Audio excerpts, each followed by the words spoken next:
Good morning, good afternoon, good evening, folks. Michael Zuber, one rental at a time, back with the man, myth, the legend, Mr. Greg Dickerson. How you doing, sir? Doing great, Michael. Good to see you. Nice to see you as well. So people don't know, Mr. Dickerson, you are part of my second book, 15 Conversations with Real Estate Millionaires. Truck in a Toolbox is still one of my favorite interviews ever, which was our first one 3 years ago. We talked about housing pretty much every week for 3 years. And I want to let you know that I think we have entered phase two of the housing crash. I want to kind of define it for you and then let you pick it apart, see what you see in that. You ready for it?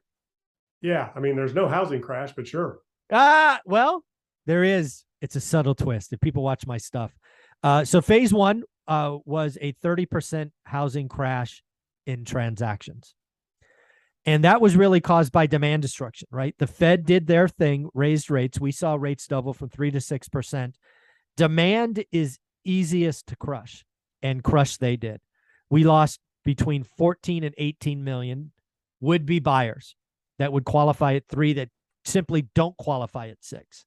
Now we have talk of a recession and all of these other things going on. So phase one of the housing crash, I believe, started 6 or 9 months ago and now is over. And phase But two, to be clear, that is not a housing crash. well, I'm That's not a twisting crash in housing, which would be prices, values. True. I call it It's not a a housing housing crash. crash, pause, transactions. It's how I twist it on my channel because again, the reason I bring this up and I think it is important, I called for this to happen. I called the dates it was going to happen and it happened.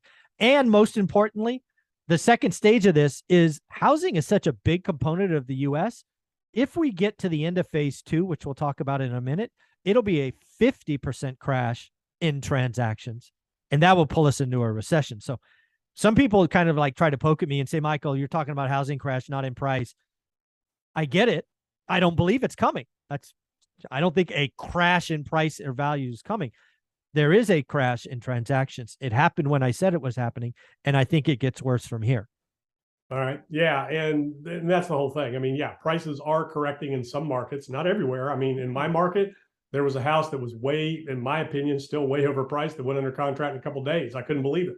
Yeah. So it's still, stuff is still happening that just doesn't make any sense. And the big price reductions we're seeing are on properties that were way overpriced to begin with. Wish So we pricing. haven't seen a real correction. We haven't seen a real crash yet. And there's still a lot of people on YouTube calling for housing crash and this, that, and the other. And you just don't have enough inventory right now. You don't have enough forced sellers in order to, create a real housing crash like we saw in 08 and 9, and not even to that level. No. Let's just say 50% drop in values, of real values, not escalated values that we saw over the last couple of years. You got to go back to pre-pandemic, pre-2% interest rates or 2.5% interest rates and go from there and then drop back. Yeah. Not these levels that we've seen the last couple of years, because they're just levels that really don't make any sense. Yeah. Well, here's phase two, right? So phase one, demand destruction. Phase two, you actually hinted at or actually talked about it in video number 1 today.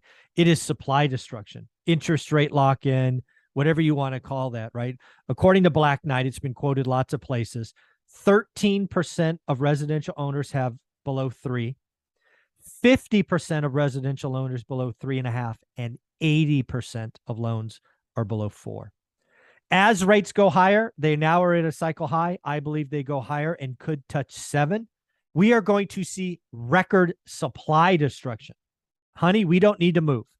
It's unaffordable to move. There are, in fact, people, the rate difference, the weight spread between 3 and 7 is so big. Greg, there are people that got a yes answer at 3 that will get a no answer at 7. So we are going to see this phase two be an epic, slow grind of just record low supplies, almost no qualified buyers. It's going to be painful. And I say this started September 15th, and I think it goes till March 15th. And then what happens after March? I don't know. So housing crash too, crash in listings. Yeah. So you got transaction crash, you got listing crash, but yeah, the realtor economics, weekly update, I got that in my inbox this morning. And the median listing price grew by 11.7% over last year. Yeah. New listings, a measure of sellers putting homes up for sale, were down 13% from 1 year ago. So I mean, transactions are going to crash, listings are going to crash, supply. And there's still a lot of demand out there. Well, so demand is dropping off because of interest rates, but if rates, or enough houses came on the market at the right price, there's still a lot of demand out there.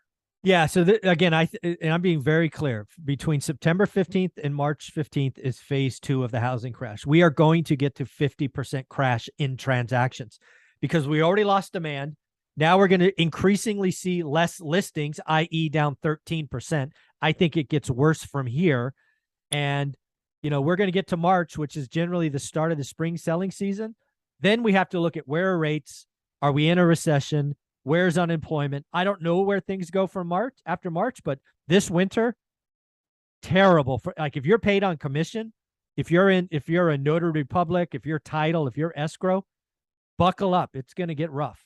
Or realtor, but realtor. and this is the time period and what happened last year, fall and winter is when your inventory levels typically build. People will pull them off around the holidays a little bit, but generally the fall, this September, October is when you see a lot of houses hit the market, especially in resort areas like the Outer Banks where I started.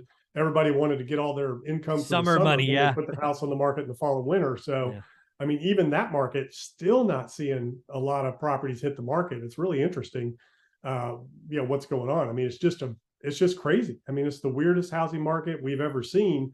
I guess you could call 2008 and 9 weird, but we've never seen I actually thought 08 and 09 was predictable, right? Because again, we had 50% ARMs, we had ARMs resetting, we had pick-up payment loans. We had, again, the biggest thing for me, Greg, was I remember vividly declining tenants as renters, like bad credit, no income, but they bought a house. I'm like, how the hell does that work? And yeah, see, I didn't know. I mean, I thought it would never end. Back then I was young, bull market. That's all I knew. Everything was going straight up. Real estate, whatever you bought today was worth more tomorrow. Yeah. And, scarcity, right? They're not making any more of it. Yeah. So I didn't think that would ever end. And, I remember when the shift happened and it happened quick. I had $40 million worth of development projects that I just completed. And I had construction loans. I was paying 9 3/4% interest. I had over 100 grand a month going out on construction loans for all these projects. And I was trying to get my permanent financing that I already had commitments for. I was already, offered these loans in commitments. Of course, they're non-binding. They can always change at the last minute. But then, all of a sudden, I don't know what it was, September, October of 08, 09, whenever that was happening, when the banks were collapsing, I was going to get the permanent financing on these things and they wouldn't do it. Yeah. Like, and nope, sorry. Yeah. Lehman Brothers was where they all came from. And I had no idea. I had no idea. I had Bank of America, I had Lehman Brothers. And yeah, nobody wanted to finance these houses, even local banks. It was crazy. Yeah. So this is the weirdest housing market because, again, somebody who's been studying it for this long understands economics. Demand destruction was easy to predict. That was the first 30%. What we are seeing now really goes back to 1980, 81 supply destruction. And I think you shared a story about your parents, I believe. I could be wrong, but basically they sold a house when we moved from Florida back to Virginia, which is where I'm from, Virginia Beach. And they had to offer a second. Exactly. They had to offer a second to the buyers so they could get into that house because the market back then was, I guess, bad. And that would have been 1984. Yeah. So the early 80s, I believe that's coming back, right? We're not there yet. Housing doesn't move that fast, but we are going to get to a point, especially if unemployment goes up, rates stay up, where that will be a very common thing, just like the early 80s, right? You'll be a seller. You think your house is worth 400. A buyer can only get approved for 325 or whatever it is.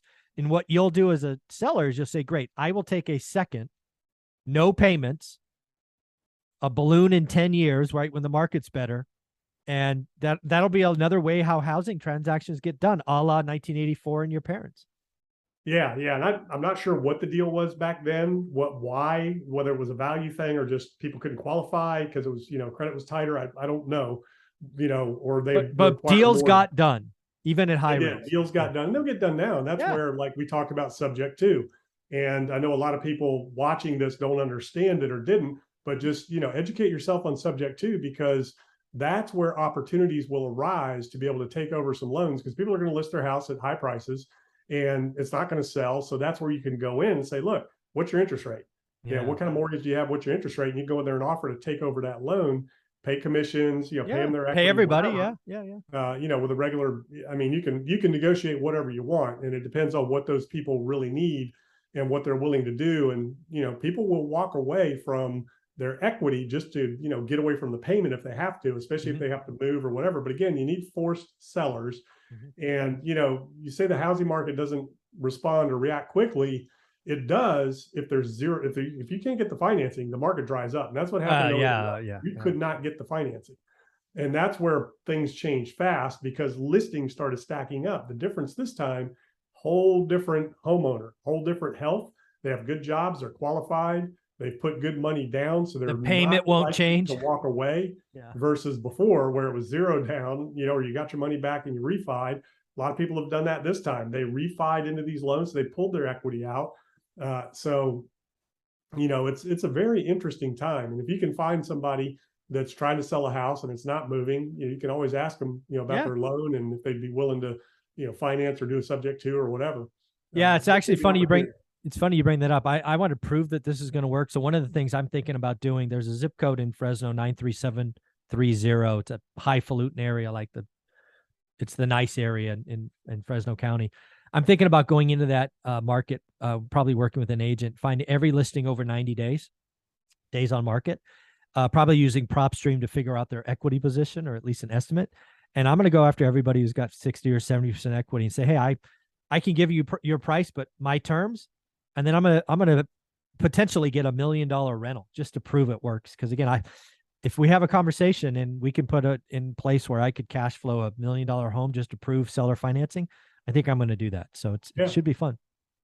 Yeah, that'd be a good case study. And, do a subject too. Just take over the property and leave loan in place. And I mean, those deals are getting done all day, every day, commercial and residential. Yeah. So I think I'm going to give that a shot. And then lastly, just because we said phase 2 started, I think phase 3 will be March 15th. I have no color on March 15th, 2023. Again, where are rates? Where's the economy? Where's unemployment? We will get there, but the next 6 months are going to be rough. We are in a housing depression as far as transactions go. Greg, any closing thoughts and where can people find you? No, I love your little spin. Yeah. So gregdickerson.com. That's where all my info is. Go check it out. Awesome.